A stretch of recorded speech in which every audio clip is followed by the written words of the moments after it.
ಯಾವುದೇ ರೀತಿ ಆತಂಕ ಪಡ್ತಕ್ಕಂಥದ್ದೇನು ಬೇಡ.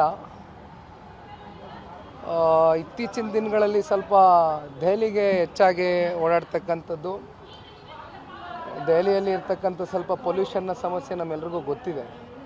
ಹಾಗಾಗಿ ಚಳಿ ಇರ್ಬೋದು, ಪೊಲ್ಯೂಷನ್ ಇರ್ಬೋದು, ಇದೆಲ್ಲ ಒಂದು ರೀತಿ ಸಣ್ಣ ಪುಟ್ಟ ಈಗ ಕೆಮ್ಮು, ನೆಗಡಿ, ಜ್ವರ ಈ ಕಾರಣದಿಂದ ಇವತ್ತು ಆಸ್ಪತ್ರೆಗೆ ಒಂದು 3 ದಿನಗಳ ಕಾಲ ಬಂದು ಒಂದು ವಿಶ್ರಾಂತಿ ಪಡೆದು ಹೋಗಬೇಕು ಅಂತಕ್ಕಂಥದ್ದು ವೈದ್ಯರ ಸಲಹೆ ಮೇಲೆ ಬಂದಿರತಕ್ಕಂಥದ್ದು. ಹಾಗಾಗಿ ಯಾರೂ ಏನೂ ಆತಂಕ ಪಡ್ತಕ್ಕಂಥದ್ದಿಲ್ಲ.